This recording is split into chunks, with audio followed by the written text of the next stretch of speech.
Allez, place à la page culture de ce 64 minutes. On va s'intéresser à la place des femmes compositrices dans la musique classique. Et vous allez le voir, leurs œuvres, eh bien, elles sont malheureusement trop peu connues et trop peu jouées encore aujourd'hui. Avant d'en parler avec nos invités, je vous propose d'écouter un extrait de Solitude. C'est une composition de la pianiste française Rita Stroll. C'est interprété par Héloïse Luzzati et Célia Oneto Bensaïd.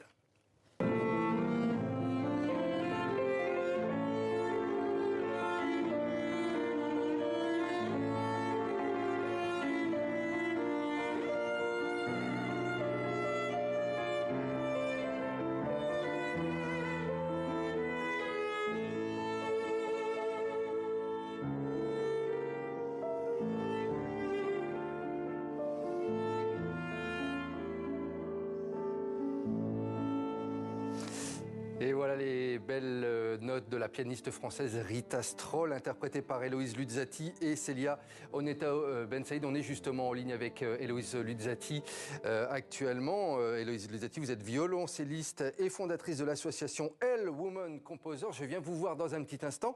Le temps de présenter notre deuxième invitée, Clara Leonardi, responsable du développement de Elle Woman Composers. Bonsoir Clara Leonardi. Bonsoir.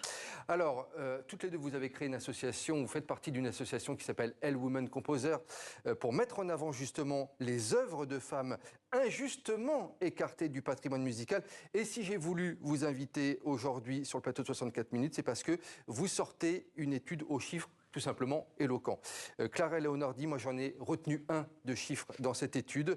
Seulement 6,4% des œuvres présentées dans les structures musicales en France sont composées par des femmes. Comment est-ce qu'on peut expliquer ce chiffre aussi bas ?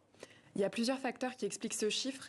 D'abord, la méconnaissance du répertoire existant. On pourrait penser à tort que ces 6,4% reflètent une absence d'œuvres de compositrices dans le répertoire, et ce n'est pas du tout le cas. Il y a eu énormément de compositrices dans le passé, il y en a énormément aujourd'hui, donc on pourrait faire progresser ce chiffre. En revanche, c'est pas toujours simple de les programmer. Il peut ne pas y avoir de partition éditée, par exemple. Certaines œuvres sont encore à l'état de manuscrit. Il y a aussi d'autres œuvres qui ne sont pas enregistrées, donc c'est difficile tout simplement de les connaître parce qu'on n'a pas l'opportunité de les écouter. Et Héloïse Luzzati, vous dites souvent dans vos interventions que les femmes compositrices, ce sont les grandes oubliées de l'histoire de la musique. Pourquoi les compositrices disparaissent ?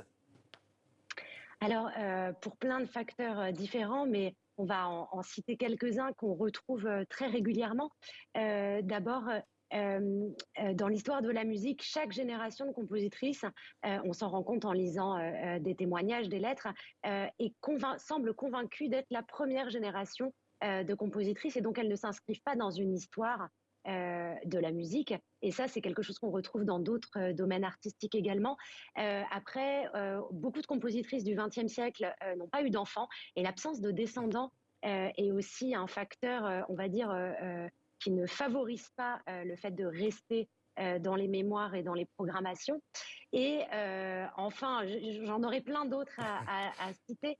Les femmes déposent peu, on peut déposer leurs œuvres en bibliothèque, et effectivement, c'est parfois très difficile de retrouver trace de leur partition pour cette raison. Justement, vous anticipez ma prochaine question, Héloïse Luzzati. Comment vous, en tant que musicienne professionnelle, vous faites pour retrouver justement les partitions de ces compositrices ? Eh bien, il y a plein de petites techniques absolument passionnantes, plus passionnantes les unes que les autres. D'abord, il faut, quand par exemple une compositrice n'a pas eu d'enfant, il faut arriver à retracer son arbre généalogique, trouver des descendants plus ou moins éloignés, essayer de remonter petit à petit les fils qui vont nous rapprocher de testaments qui auraient été faits, qui lèguent des partitions, et essayer de retrouver des fonds familiaux. On va dire que c'est sur des compositrices rares, en tout cas très oubliées, c'est le chemin de la famille est souvent le plus sûr. Et puis après, heureusement, il y a beaucoup d'œuvres déposées en bibliothèque quand même. Clara Leonardi, un autre chiffre qui m'a marqué dans l'étude que vous avez sortie, sur un peu plus de 3000 programmes en France, un peu plus de 10% seulement incluent des compositrices. C'est-à-dire que même à l'affiche de certains festivals, par exemple, ou de certains opéras, là aussi les femmes sont invisibilisées. Pourquoi ? Absolument. Alors déjà, ce qui est presque encore plus inquiétant que ce chiffre de seulement 10% des programmes, c'est le chiffre de 74 structures, donc c'est un tiers de notre échantillon qui n'en inclut aucune. Aucune, d'accord. Aucune, absolument pas. Donc il y a beaucoup de facteurs qui expliquent ce chiffre. On a tendance à programmer plutôt ce qu'on connaît, et ce qu'on connaît, c'est plutôt les œuvres de compositeurs. Les musiciens aussi ont tendance à aborder un répertoire avec davantage des œuvres qu'ils connaissent, celles qu'ils ont parfois apprises durant leurs études, qui ne sont pas malheureusement pour l'instant des œuvres de compositrices. Et donc du coup, on construit des programmes sans aucune compositrice et ça ne pose de problème à personne. Comment vous expliquez quand on demande de citer un compositeur connu à n'importe qui, va vous citer Mozart, Vivaldi, mais si vous demandez une compositrice très connue, je pense que 99% de la population sèche sur cette question. Qu'est-ce qui se passe? Il faut apprendre à l'école? Faut un petit peu plus les jouer en radio? Quelle est la solution? Il y a beaucoup de moyens d'action. Alors nous, on essaye d'en mettre en place quelques-uns avec notre association, mais en tout cas, il y a effectivement l'éducation qui doit absolument jouer un rôle. On ne peut pas espérer que les interprètes jouent pendant leur carrière professionnelle des musiciennes dont ils n'ont jamais entendu parler au conservatoire. Ça, c'est évidemment impossible. Il y a aussi un gros travail de recherche à faire. On a souligné dans l'étude que certaines des compositrices qui sont programmées sont justement celles qui ont fait l'objet d'un travail de recherche de musicologues. Or, les musicologues aujourd'hui sont peu nombreux encore et peu nombreuses à s'intéresser à ces questions des compositrices, même si certains existent et font un travail formidable.